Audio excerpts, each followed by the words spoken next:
voilà salaamaaleykum ñu ngi leen di nuyu ñu ngi leen di ziar ñu ngi leen di jaajëfal bu baax ci ànd bi ak Solo Média dellu sat nañu ci beneen numéro bu bees ci seen émission Solo matinal di lundi au vendredi te àjjuma ñaar fukki fan ak benn ci weeru août 2026 Fatou Abdou asalaamaaleykum. maaleykum salaam El Hadj Mansour nuyu également Alamine Senghor nuyu sunuy auditeurs sunuy téléspectateurs sunuy suiveurs sur nos différentes plateformes digitales. Alamine asalaamaaleykum. waaleykum salaam El Hadj Mansour maa ngi lay nuyu fay nuyu it Fatou Abdou Ndiaye ak mboolem ñi ñuy teewlu salaamualeykum. aleykum salaam wa rahmatullah alors ñu daal di lay bàyyi ñu dem jàngat li nga xam ni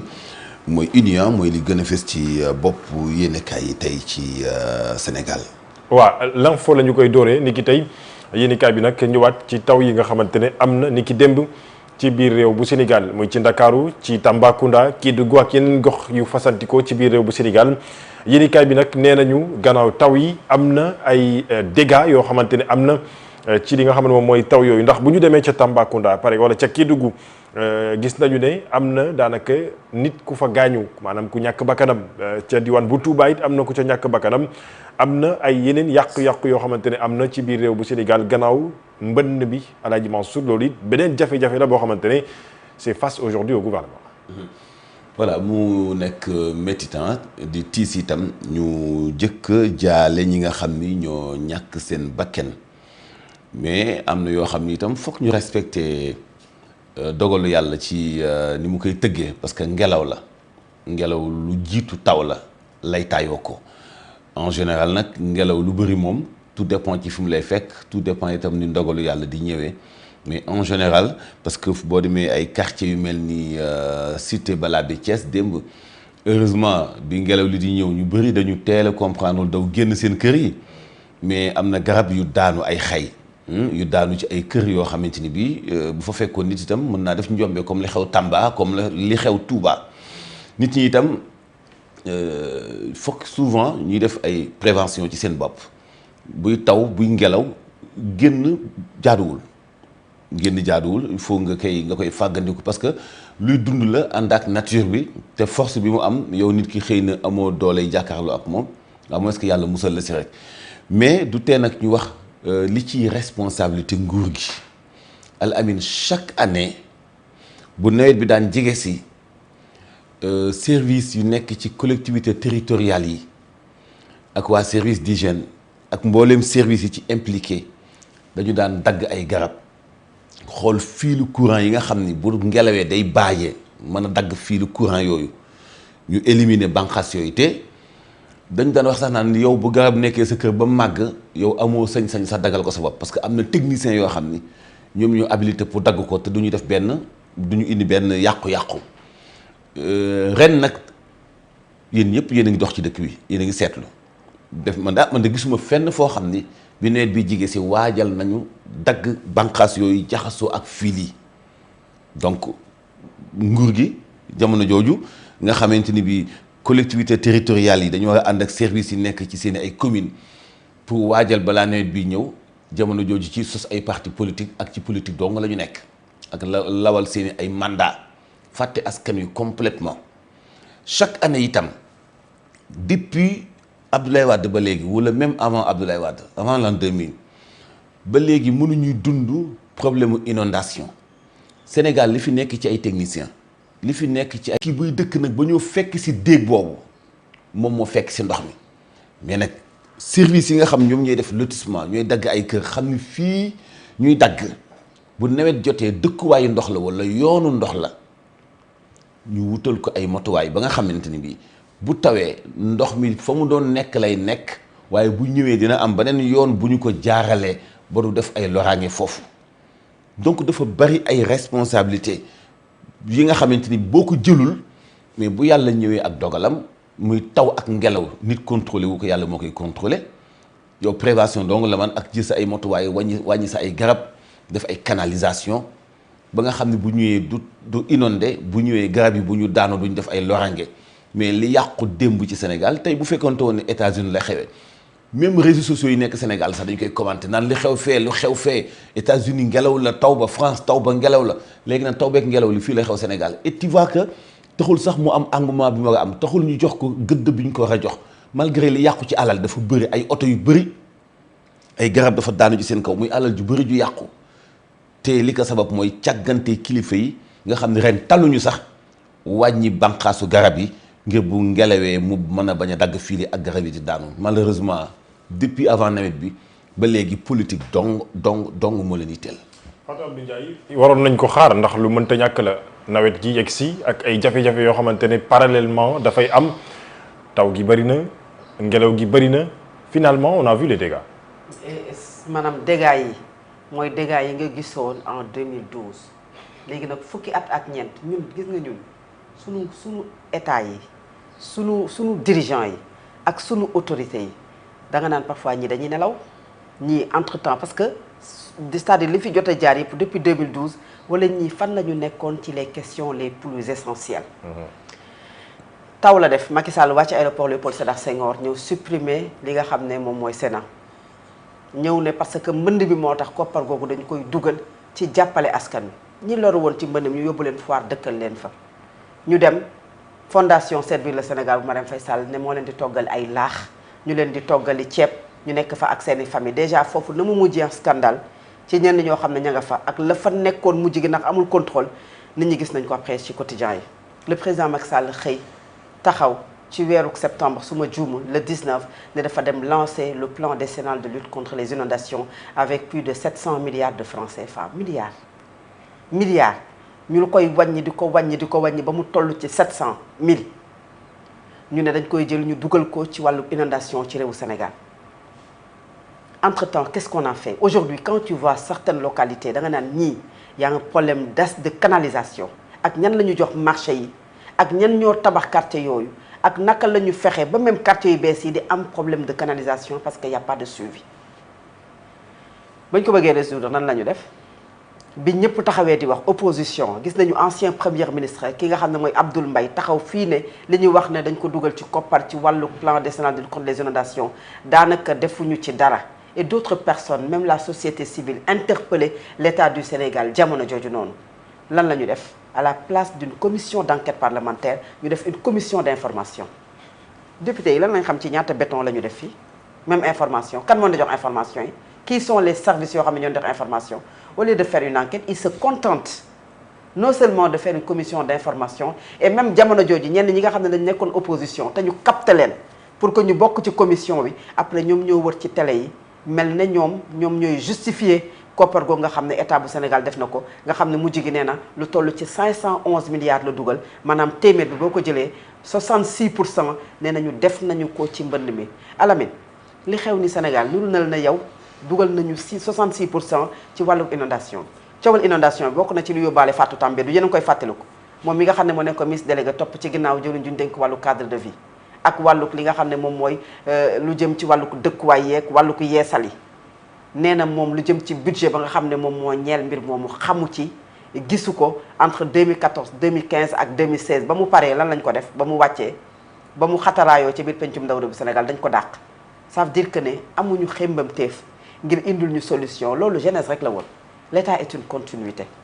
et tey jëwriñ ji nga xamante ne moom mooy yor wàlluk assainissement sénégalais yi moo ne dankaafu nañu ko avertir nañu ko wax nañu ko c'est-à-dire que ñun sunu nguur yi pour nga natt leen xam nga ci kañ nga leen di natt Cheikh Tidiane Dièye xam nga ci kañ ngeen di natt mooy bu njombe amee c'est-à-dire que ils ne font jamais les choses en amont mais toujours en aval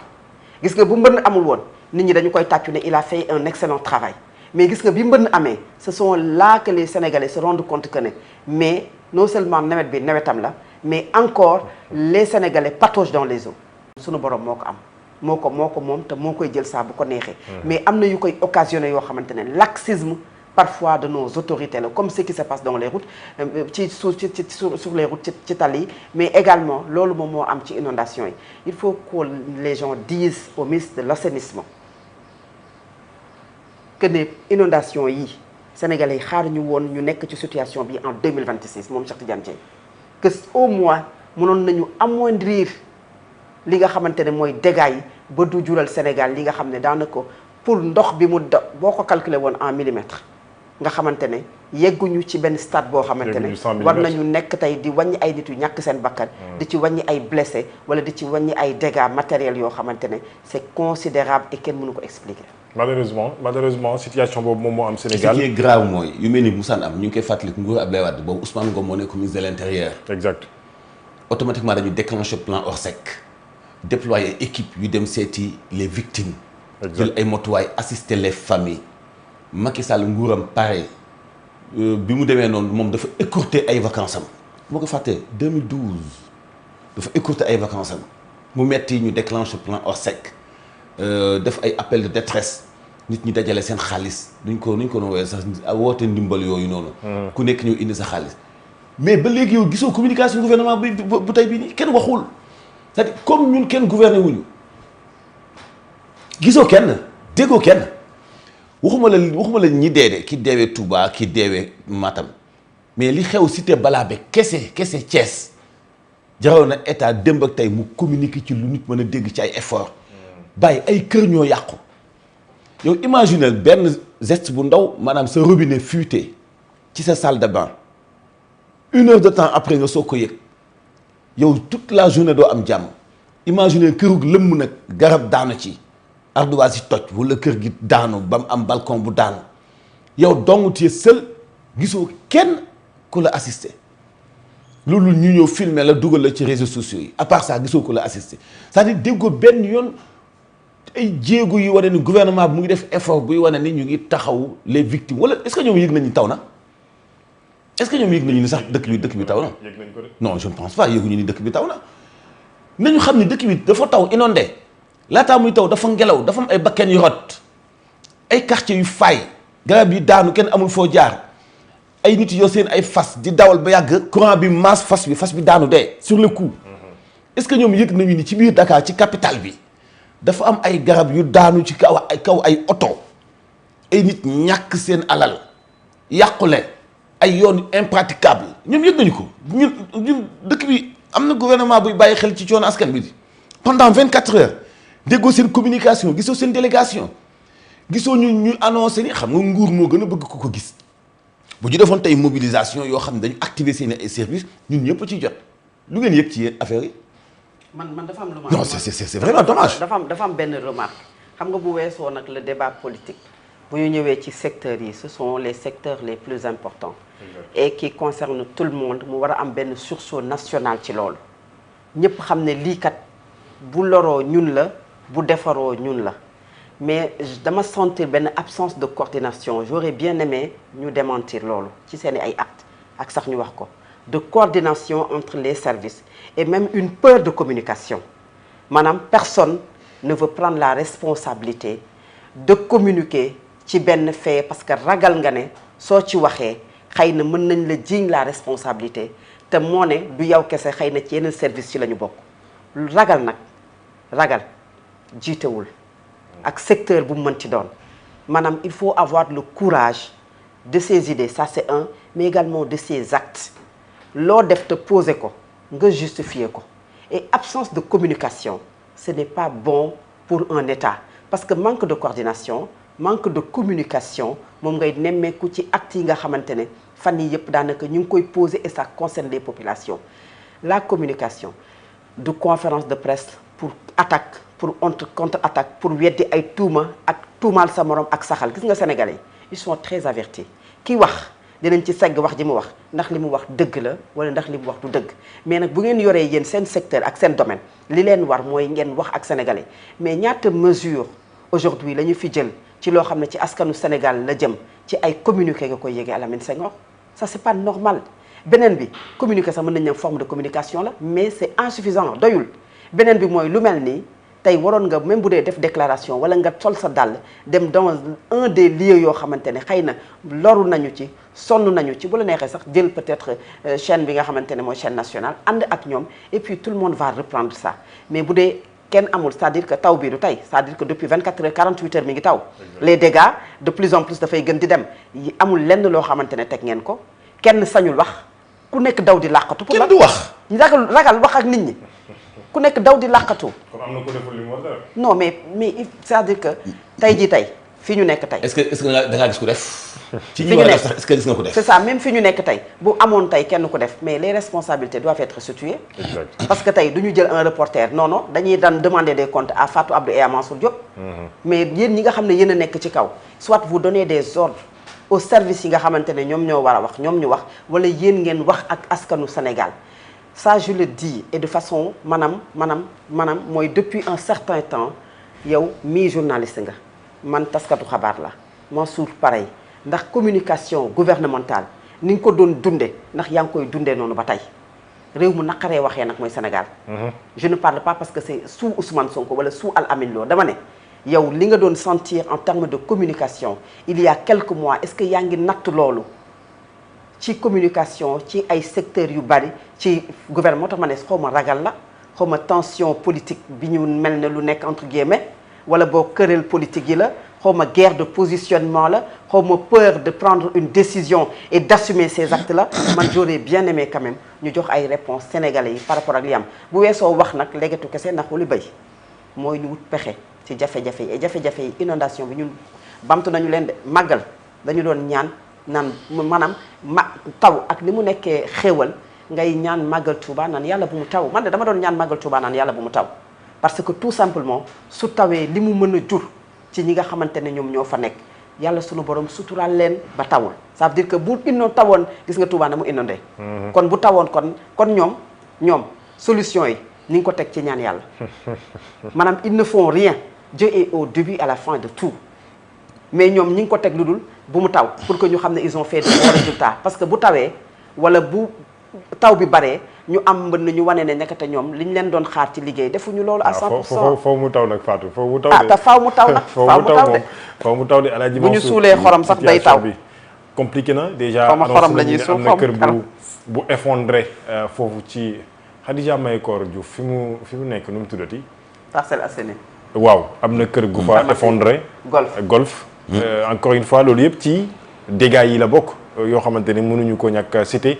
ba sax am na ci koo xamante ne ñàkk na ci bakkanam c'est encore une fois le moment d'alerter par rapport encore une fois aux maisons yi nga xamante ne yàgg nañu ko répertorier non seulement à Dakar mais dans d'autres localités qui sont au Sénégal qui menacent ruine et jusque là le gouvernement ne prend toujours pas de décision ferme ci yi nga xam ne moom boo ñëwee ci deuxième partie bi dinañ ci wax. waaw xam naa dañ ci waxtu yi jot na est-ce que mu ngi noonu kon juróom-ñetti waxtu jot na Alaaji Mansour kon mën nañu dem ci xibaar yi buñ ca noppee ñu dellu si waat ci ponk boobu incha allah ki jiite dëkk bi ñibbisi na ñëw na nee nañu ñëw na de ki jiite dëkk bi ñibbisi na xëy na dina sol tëni ni ko Macky Sall solee woon xëy na comme soloon na tëni ci temps JO yi tey lu weex lay sol day dem Tivaouane fekk na fi dëkk bu inondé de dëkk bu ay nit faatu dëkk bu carburant yokku dëkk bu askanam sonn lool la fi fekk bienvenue monsieur le président juróom-ñetti waxtu.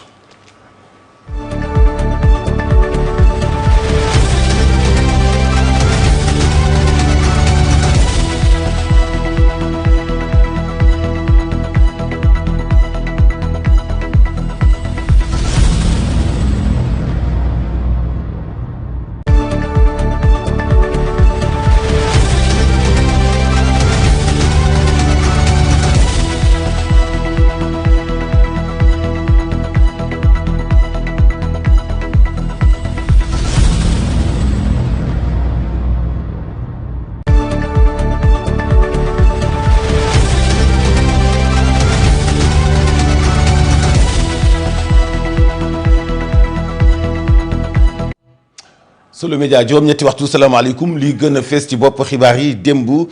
ci alxames ji daal dinañuy saxal projet de loi numéro 25/2026 relatif à la protection bi tënk ci wàllu infrastructure d'information critique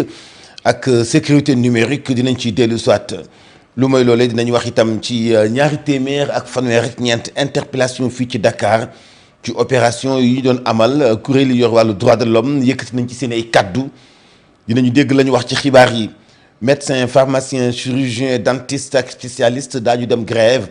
sabab bi mooy ñàkk dëppoo ci kàddu gouvernement bu Sénégal sport Al Amine Senghor lañ ci àndal topp leen ñu faram fàcce xibaar yi.